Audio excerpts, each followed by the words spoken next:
the doll from another world. In the dusty, forgotten corners of every home lie secrets waiting to be unearthed. Sometimes, these secrets are harmless, like old letters or yellowed photographs. But there are other times, rarer, darker times, when something more sinister hides beneath the surface. I should have left it alone, but curiosity is a strange thing. It gnaws at you, whispering that there's something more, something just out of reach. It was on one of those lazy summer afternoons that I stumbled across it, the doll. I had always hated that old house. My grandmother's cottage sat at the edge of a small, sleepy town where the air was thick with the smell of pine and wet earth. No matter how many times I visited, I couldn't shake the sense that something was wrong. It was the kind of place where shadows moved a little too quickly, and the creaking floorboards underfoot seemed to speak, if only you listened hard enough. I'd been sent there for the summer after the death of my parents, as if to escape the haunting emptiness left behind. Grandma was kind but distant, always absorbed in her own world of knitting and old stories. She rarely spoke about the past, and when she did, it was always in riddles. That house was full of them, riddles, whispers, forgotten things. And in the attic, that's where I found it. The attic was as untouched as the rest of the house. Cobwebs draped over old furniture, stacks of dusty boxes filled with forgotten trinkets from decades past. And there, amidst the clutter, sat a single object that seemed out of place, an old porcelain doll. I don't know what drew me to it, but the moment I laid eyes on that doll, something inside me shifted. It was beautiful, in a way. Its delicate porcelain face, painted with such fine detail, looked almost real. But it was the eyes that unsettled me. They weren't like any doll eyes I had ever seen before. They were too lifelike. Too human. Dark, bottomless pits that seemed to follow my every movement. At first, I thought it was just an oddity, a relic of the past. But the longer I stared at it, the more I felt uncomfortable. The air in the attic grew heavier, and I couldn't shake the feeling that I was being watched. The doll's gaze seemed to pierce me, like it was waiting for something. Like it was expecting me to do something. It was then that I heard it. A whisper. Barely audible, but unmistakable. I froze, heart pounding in my chest. I turned, expecting to see someone behind me, but the room was empty, save for the stacks of boxes and old furniture. No one was there. I was alone. But the whisper remained, faint, like the wind through the trees outside, but with a strange, deliberate cadence. "Take me," it said. I couldn't understand what was happening. Had I imagined it? Was I just tired, or had the isolation of the house started to take its toll? I didn't know. But before I could even contemplate leaving, my hand reached out toward the doll. It was as if something else entirely was in control, pulling my fingers towards it against my will. When my fingers made contact with the cold porcelain, a sudden chill ran down my spine. I jerked my hand back, but not before I noticed something strange. The doll's expression had changed. The slight smile that had once been on its face had shifted. It was subtle, but unmistakable, the faintest curl of the lips into a smile that seemed wrong. I had to leave. I hurried back downstairs, my legs unsteady beneath me. I couldn't shake the feeling that the house itself was watching, waiting. Grandma was in the kitchen, humming to herself, completely unaware of the darkness that had just begun to creep into our home. I wanted to tell her. I wanted to scream, to tell her that something was wrong, but the words wouldn't come. Instead, I tried to ignore it, tried to convince myself that it was just a doll. Just an old doll. But that night, things started to change. It was around midnight when I first heard the noise. Soft, like the scuffing of tiny feet on the wooden floors. At first, I thought it was just the house settling, the wind playing tricks. But then I heard it again. Closer this time. I opened my eyes, the room pitch black except for the faint moonlight streaming through the curtains. My heart pounded in my chest as I listened. The sound was unmistakable now, tiny footsteps, creeping across the floor. I turned my head slowly, dreading what I might see. My eyes locked on the corner of the room where the doll had been sitting. But it wasn't there anymore. In its place, a shadow loomed. Tall, dark, and shifting, as though it was not quite solid, not quite real. My breath caught in my throat, and I wanted to scream, but the words stuck in my mouth. The shadow seemed to pulse, like it was breathing, growing larger, more defined. Then, from the corner, a voice. "Why did you leave me?" The air in the room felt cold, and I could hear the faintest sound of fabric rustling. The shadow moved again, inching closer, closer to the bed. My skin prickled with the sensation of being watched, of being hunted. Then, just as suddenly as it had appeared, the shadow was gone. Vanished. Like it had never been there at all. I lay there, paralyzed, staring at the empty corner, my heart thumping loudly in my chest. Had it been a dream? A hallucination? The next morning, when I ventured into the attic once more, the doll was back in its place. But its eyes, they seemed different now. They weren't just following me, they were alive. I had made a terrible mistake, but I didn't know what to do. Something had come through with that doll. Something that wasn't meant to be here. And now, I was afraid it wasn't going to leave. The days that followed blurred together, each one a thin veil between me and the growing nightmare that I couldn't escape. The air in the house felt thick, stifling, as though something unseen was pressing in from all sides. Every creak of the floorboards, every gust of wind that rattled the windows, sent a shiver down my spine. But it wasn't just the house that unnerved me. It was her. The doll. I tried to ignore it, tried to convince myself that I was just imagining things, that it was all in my head. But the doll's eyes haunted me. They followed me everywhere, through the hallways, down the stairs, as if they were alive. Each time I glanced at it, I swore I could see its expression shifting, becoming more human. More real. That night, I couldn't sleep. The darkness in the room pressed in on me like a living thing, and I lay there, staring at the ceiling, listening to the silence that seemed to pulse in time with my heartbeat.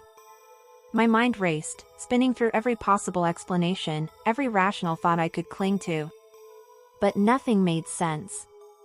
Nothing explained the cold whispers I had heard, the footsteps that weren't there, the shadow that had loomed over me. I had to know. I had to understand what was happening. In the middle of the night, I climbed out of bed and made my way to the attic, the cold air of the house biting at my skin. My feet were unsteady, my heart pounding as I ascended the stairs. Each step felt like it took me deeper into something I wasn't ready for. But I had to see. I had to know if it was real. When I entered the attic, the doll sat where I had left it, its porcelain face frozen in that unnerving, ever-changing smile. But something was different. There was a weight in the air, a tension that hadn't been there before. The room felt alive with something wrong. I approached the doll cautiously, every instinct telling me to run, to turn away, but I couldn't. I reached out, my fingers trembling, and when I touched it, I felt it. It wasn't cold anymore. It was warm, as if it had been breathing. My heart skipped a beat, my throat tightening in panic. I pulled my hand back, but the doll's eyes locked onto mine, unwavering, as if it were waiting for me to do something. And then, I heard the whisper again. Louder this time. Come closer. It was a voice that didn't belong to anyone in the house. It was soft, melodic, and cold, like the wind on a winter night. It seemed to seep into my bones, freezing me in place. I couldn't move. I couldn't look away. My mind screamed at me to run, to escape, but my body refused to obey. Why won't you play with me? The voice whispered, a faint giggle following the words. The giggle echoed through the attic, bouncing off the walls, growing louder, as if it were coming from everywhere and nowhere all at once. It made my skin crawl. I had to get out. I turned to leave, but as I did, the doll moved. I gasped, stumbling backward as I watched it shift. Its arms, once stiff and rigid, had now bent at unnatural angles, as if the joints had somehow loosened. The porcelain face twisted in a grotesque mockery of a smile, and its eyes, those eyes, were filled with something far darker than I had ever seen before. Before I could even react, the doll's head tilted to one side, the same faint smile still playing on its lips. "Why are you afraid?" it asked, its voice dripping with malice. "I'm just like you." I stumbled backwards, my heart racing as the room seemed to close in around me. I reached for the door, my fingers fumbling for the handle, but it wouldn't open.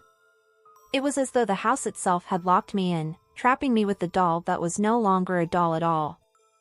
The whispering grew louder, overwhelming, until it felt like it was inside my mind. "You've found me now," it said. "You've awakened me. And now you'll never leave." I turned and ran, my breath ragged in my chest, my feet stumbling over the old wooden floorboards as I made my way back to the stairs. But when I reached the top, I froze. At the bottom of the stairs, standing motionless in the hallway, was my grandmother. Her eyes were wide and vacant, her face pale and drawn. She didn't move. Didn't speak. She just stood there, watching. "Grandma?" I called out, my voice shaking with fear. But she didn't respond. Her mouth opened slowly, and the voice that came out was not hers. It was soft, cold, familiar in a way I couldn't quite place. "She's waiting for you." I stepped back, my pulse racing. The air felt thick, suffocating. The walls seemed to close in around me, and I could hear the sound of whispers, faint at first, but growing louder. They were all around me now. In the walls. In my head. "Take her," the voice murmured, and I turned, not daring to look back at my grandmother. I ran for the attic, the only place that felt safe, but when I reached the door, it wouldn't open. Something was holding me back. The whispers grew louder, as if the house itself was alive with them. The air in the attic was thick with tension, and when I looked toward the doll, I saw it move again. This time, it was no longer sitting. It was standing. I had no choice. I had to end it. I picked up the doll, its porcelain skin cold against my fingers, and with trembling hands, I turned toward the door. But as I reached for the handle, the whispers stopped. The house went silent. And then I heard it. A child's laugh. The sound was so sweet, so innocent, and yet it sent a chill down my spine. And then, just as quickly as it had begun, the laughter stopped. The laughter lingered in the air, hanging like a thick fog, heavy and suffocating. It wasn't the kind of laugh a child should have. It wasn't innocent or pure, it was chilling, like the sound of something long forgotten, something that had been buried beneath layers of time and decay. My hands trembled as I stood in the attic, the doll still gripped tightly in my fingers, its cold porcelain pressing against my skin. I had thought the worst was behind me, but as the silence grew heavier, the realization hit me like a slap. The whispers had stopped. The house was still. Too still. I dared not move. The silence stretched on for what felt like an eternity. I could hear my heart, thudding in my chest like a drum, the only sound in the otherwise suffocating quiet. My eyes darted around the attic, expecting to see movement, to catch the doll shifting again, or to feel the weight of unseen eyes upon me. But there was nothing. Nothing but the oppressive silence. And then, as if the house itself were holding its breath, I heard it. A faint, slow creaking, coming from behind me. I spun around, expecting to see something, anything. But the attic door, the one I had tried to open only moments ago, stood wide open now, as if someone had quietly unlocked it without a sound. I didn't wait to think. I bolted, stumbling down the stairs, gripping the doll as though it were the only thing keeping me tethered to this world. The house around me seemed to close in tighter, the shadows creeping longer and darker with each step. I barely noticed the flickering of the lights, the way the floorboards seemed to groan beneath my weight, or the soft whispers that followed me down the hall. I only had one thought in mind, escape. But when I reached the front door, I froze. My grandmother stood in the doorway, her back to me, as though waiting for something. Her hair hung loose, her nightgown flowing in the still air. She had never looked like this before, pale, hollow-eyed, and so impossibly still. The door creaked as I reached for the handle, but it didn't budge. It was locked from the outside. I was trapped. "Grandma?" I whispered, my voice barely audible, a quiver of fear threading through the words. She didn't respond. Her shoulders were stiff, unnaturally rigid, and I could feel something cold in the air around her, like the temperature had dropped 10 degrees in an instant. I stepped forward, my hands shaking, my breath caught in my throat. She had to know what was happening. She had to. But as I drew closer, she slowly turned her head toward me. The motion was slow, deliberate, unnatural. When her eyes met mine, I nearly recoiled in terror. Her eyes weren't hers anymore. They were the eyes of the doll. Black, endless, eyes that looked past me, through me, as if they were seeing something far beyond the confines of the house.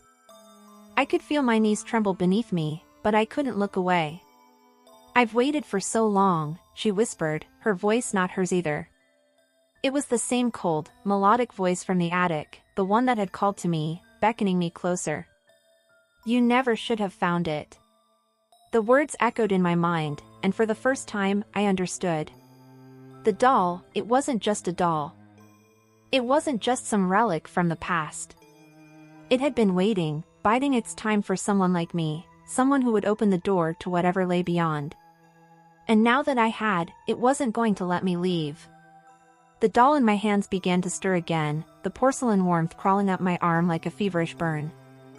I stared down at it, horrified, as its tiny hands seemed to twitch, as though it were trying to escape my grip.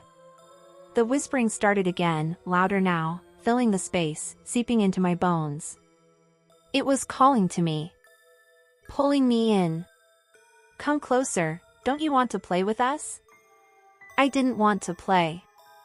I didn't want anything to do with whatever this was. But my body betrayed me. My legs moved before I could even think, dragging me forward, step by step, closer to my grandmother. The room seemed to shift around me, warping, as though the walls themselves were bending and breathing. The air grew thick, and the whispers began to chant, faster now, more urgent. The doll's eyes, those empty, soulless eyes, began to glow faintly, casting a soft, unnatural light on everything around me. The next moment, I was standing in front of her, the doll held out in front of me, its gaze fixed on the figure of my grandmother, or whatever had once been my grandmother. She didn't move, but I could feel it. I could feel the presence, the force that surrounded us, pressing in from all sides. It was everywhere now. And then, she smiled. But it wasn't a smile. It was something darker. Something colder. "You belong here now," she whispered, her voice dripping with a twisted satisfaction. "You've awakened her. You've brought her back." The doll's grip on me tightened, the porcelain fingers digging into my skin as though it were trying to climb higher up my arm. I could feel its warmth, its pulse, like it was alive, like it was drawing strength from me. And that's when I saw it. Out of the corner of my eye, something stirred in the darkness, something far bigger than the doll. A shape, an outline, slowly becoming clearer. It was moving toward me, crawling out of the shadows, and I realized with a sickening certainty that it wasn't just the doll that had been waiting. It was her. The one who had been trapped. The one whose soul had been buried in the doll for so long. The girl who had disappeared years ago under mysterious circumstances, my grandmother's own daughter. Her hollow eyes locked onto mine. And then, as the whispers crescendoed into a deafening roar, I understood everything. The doll wasn't just alive. It was a doorway. A portal. And now, I was part of it. The last thing I saw before the darkness consumed me was the doll's smile, stretching wider, as if pleased with its work. And then everything went black.